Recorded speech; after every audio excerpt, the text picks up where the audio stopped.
Hi, in this video, I'm going to share the information you need to become an expert in the American History Online databases, which include American History Online, African American History Online, and American Indian History Online.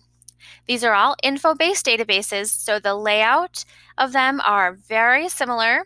They have the same features and utilities. So for the purposes of this video, I'm just going to show you one of the databases, and you can assume that all of them work the same way. Now, all of these databases are linked on the library's website. You can get to the library website from the Chester homepage or from Classroom. I'm going to show you both methods. So to get there from the Chester homepage, we'll have to go to chester-nj.org and then select, got it, close that. Select our schools, Black River Middle School.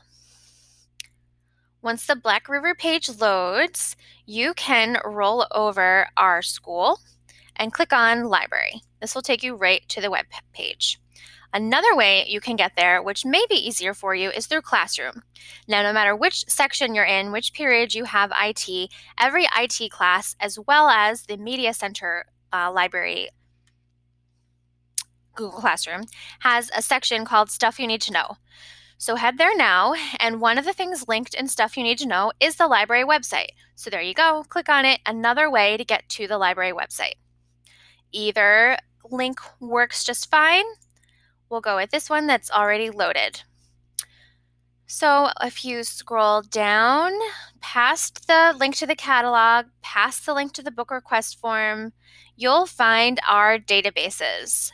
These are the info-based databases. They all have the same username and password to access them. You will see that they're listed in alphabetical order.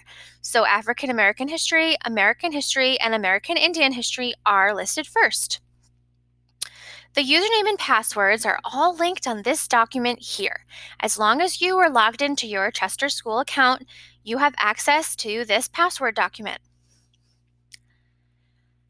Now, like I just mentioned, all of the info-based databases have the same username and password. The username is Black River MS, lowercase, no spaces. Password is Chester, all lowercase. So there are the username and passwords. We'll leave that open and click back over to the library website to log in to a database. I'm going to show you African American history. So I clicked on it and it should bring me to a login screen. I was just logged in, so it remembered my login. But if you were not just logged in, then you would get a login screen where you enter the username, which is Black River MS, and the password, which is Chester. Here we are. And as you can see, there are a number of different features that you can see right from the front page. Now, first, let's browse some of the features that are available. If you see, this browse list tells us that we have access to maps and charts. We'll just let this load. Featured maps and charts are linked here, and when you search for your topic, if there are maps and charts available, then those will display in the search results along with articles. We also have access to primary sources. There are primary sources here on these tiles, and there's a list of all the primary sources here. We also have slideshow overviews, timelines, topic lists, topic centers, and videos. Now, the topic lists, like topic centers, can be really helpful if you want to get information about a broad umbrella topic. If your topic falls under one of these, like maybe you are researching John Brown's Raid. In addition to just searching for John Brown's Raid, you can look under the abolitionist movement topic and browse for information about the raid or related to him. You can also find topic lists by rolling your mouse over the Browse button, and here are more of those topic centers. We also have more links to the resources like maps, charts, primary sources, timelines. Of course, you can see that you can find images on this from the primary sources, featured, spot, as well as by searching by topic. It's nice to be able to browse the featured resources, but if you don't want to browse, you can use this basic search box right here or advanced search. To find advanced search, click on search options or rollover search options, and you can just click on advanced search. Now, to advanced search, you just enter your keyword or phrase. So let's try John Brown's Raid, like I mentioned before. You can limit your results by record type. This means if you're only looking for book chapters or only articles, only primary sources, you can limit it this way. As you can see, you can also search images, videos, news articles, or where it falls on a timeline. I don't want to limit my results, so I'm not going to choose any of these limiters. In advanced search, you can also use Boolean operators like and, or not. And it's really handy that InfoBase gives you these search tips. So if you can't remember our lessons, then you can always have this refresher on this advanced search page.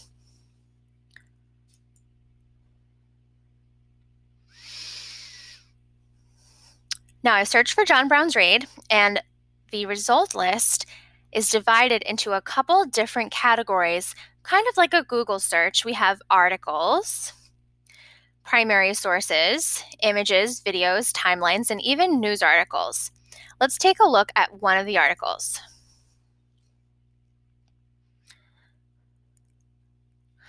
All right, now that we're looking at an article, I'm going to show you a couple of the utilities available on the database that help you use it more efficiently.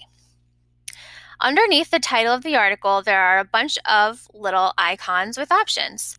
So if you click Save, you can save this article to your research folder within InfoBase or Google Drive. You can also access this same folder in the upper right-hand corner of the database by clicking on My Research. You can create an InfoBase username, but I highly recommend just signing in with Google because then you can link your articles back to your Drive account. Why have more accounts than you need to? So in addition to saving articles with the Save button, or Save to Drive, you can print them easily by using this button. You can download them, and you can share them. Now, when you click Share, you have a couple options. This is what we call the persistent link. That's a link that will always lead you back to this article, even if you're not logged in. You can easily email the article to someone.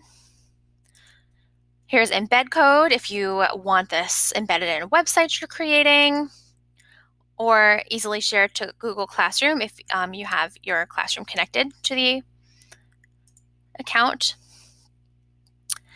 So a couple other really cool things that make it very easy to use these history databases are the citation generator and the read aloud tool. Now, when you click citation, InfoBase gives you a citation for this article. You can change the citation format from MLA to Chicago, Harvard, or APA, but of course you probably won't change it because you know that we use MLA citation formats in middle school. Now, as with any citation generators, you do need to double check and make sure it's correct. InfoBase is usually pretty good about their citations, but you still want to look it over, make sure all the parts are there, make sure the formatting and punctuation looks right, and you can easily export your citation to Noodle Tools. So if you click on Export to Noodle Tools, then it'll prompt you to log in to Noodle Tools if you're not already logged in, and then you can import this right to your Works Cited page. If you do see an error in the citation, make sure you click I see an error and I will make these changes, and then you can change whatever you need to in the formatting or spelling. Make sure, see it's a little hard to see the bottom of my screen because of the Screencastify controls, but you can export it right into your project. So make sure you have the right research paper selected, and then just click Import References.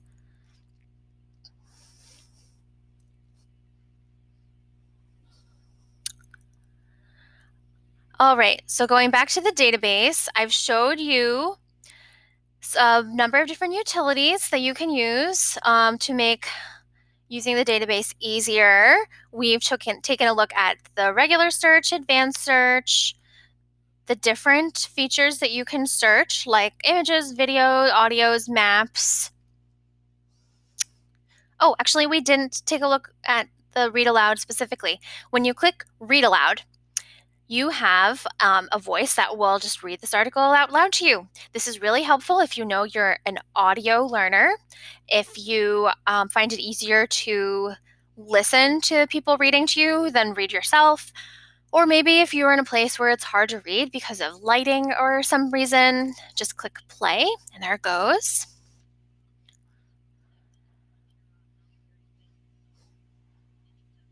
All right. Now, you can also download this recording so you don't have to be logged into the database or even online to listen to it. Okay, I'm going to close that. So we've looked at a number of different features, and now you should be able to explore this database on your own, do a practice search, and use what you've learned to teach your teammates how to use the American History Infobase databases.